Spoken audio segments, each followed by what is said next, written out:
All right, let's talk about Opendoor. This is a real estate tech company that was, staring into the abyss, on the brink of total disaster. And now? Well, now they're betting the entire farm on artificial intelligence.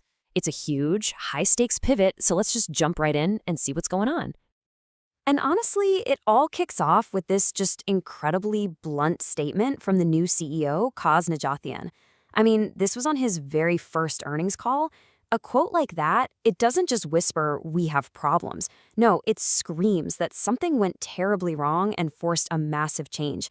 So you gotta ask, what on earth happened here? Yeah, so let's get into Opendoor's big wake-up call, because that statement, it definitely didn't come out of thin air. It was the climax of a really chaotic year that forced a dramatic change in pretty much everything: leadership, strategy, you name it. And the speed of all this is just stunning. Think about it. In the summer of 2025, they were literally facing the threat of being delisted from the NASDAQ. A few months later, boom, the CEO is out. A new one's in. And get this, the original co-founders are rushing back to the port to try and save the ship. This isn't some nice planned transition, folks. This is a company in absolute full-blown crisis mode. Okay, so what was the old way? The new CEO came in and basically had to diagnose what went so wrong. So with the original founders back in the picture and a new guy in charge, the very first thing they had to do was figure out the problem, right? What did he even mean when he said the company had lost its way? Well, the new leadership's diagnosis was pretty clear-cut. The way they saw it, the company was just stuck in manager mode. It had become too bureaucratic, too slow, and it had lost that innovative spark. Instead of being the tech company it was supposed to be, it started acting more like a traditional real estate firm, basically just gambling on which way the housing market would go. So the new playbook? It's a complete 180. They want to get back to that scrappy, risk-taking founder mode. They're putting software and AI back at the absolute center of everything. And here's the key. They want to profit from speed and tight margins, not by betting on home prices. And that brings us right to the heart of their comeback story, the new AI playbook. The whole idea here is to rebuild Opendoor from the ground up, to stop being just a company that flips houses and become a real software and technology company.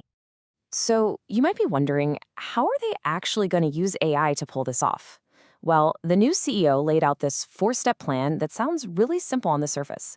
First, use AI to buy homes faster and more accurately. Step 2, use AI to sell them faster. Step 3 is all about being operationally excellent, using tech to streamline all the logistics and renovations. And finally, Step 4, add new services like mortgages and warranties and integrate them smoothly into the platform. See, it's all about using speed and tech to own the whole process. And the ultimate vision, the big dream, it's perfectly captured in this comparison to Tesla. The idea is to make buying a home as easy and seamless as buying a car from Tesla. Get rid of all the friction, the endless back and forth with brokers, agents, lenders, all of it. They want to create one single tech-driven platform where the whole deal happens in one place, basically with the click of a button. Okay, but a cool vision is one thing, right? At the end of the day, investors need to see results. So, to prove this whole AI strategy isn't just talk, the company has set a really clear, really ambitious goal. They need to break even by the end of 2026. Period. Stop the bleeding. So let's take a look at the books. Just how big is the mountain they actually have to climb? Because when you look at the financials, well, it's a pretty sobering reality. Okay, so check this out. In the third quarter of 2025, Opendoor's revenue was $915 million. And look, on its own, that sounds like a massive number, right? Almost $1 billion. But context is everything here. And here's that context. That $915 million, it's actually a huge, huge drop. It's way down from the almost $1.4 billion they made this time last year. And it's a complete nosedive from the quarter right before it, which, remember, was the very report that got the last CEO canned. So where did that revenue drop come from? Well, it's pretty simple. They're selling way fewer homes. In that same third quarter, they only sold 2,568 homes. And again, let's put that number into perspective for a second. Yeah, the slowdown is just stark. The sales volume has completely fallen off a cliff. We're talking down from over 3,600 a year ago and down from almost 4,300 in just the previous quarter. The core engine of this business is seriously sputtering. And if you zoom out to the broader picture, the challenges are just everywhere. Their net loss is actually growing. They're buying way fewer homes. just about 1,000 compared to over 3,000 a year ago. And maybe most telling, the value of the homes they're holding has been cut in half. Basically, they've had to aggressively shrink the business just to stay alive. Now, this is super important. This isn't just an Opendoor story. We're talking about the iBuyer challenge here. The entire model, these companies that use tech to buy homes from people, fix them up a little, and then quickly resell them, the whole industry is facing some serious market headwinds. Just look at their main competitor, OfferPad.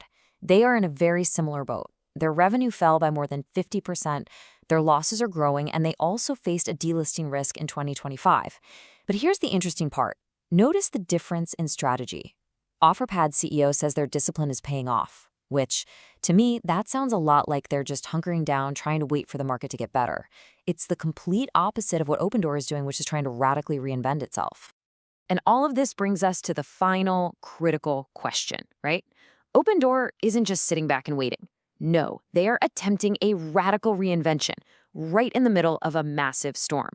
So is this bold pivot to AI and software going to be the thing that finally saves the iBuyer model?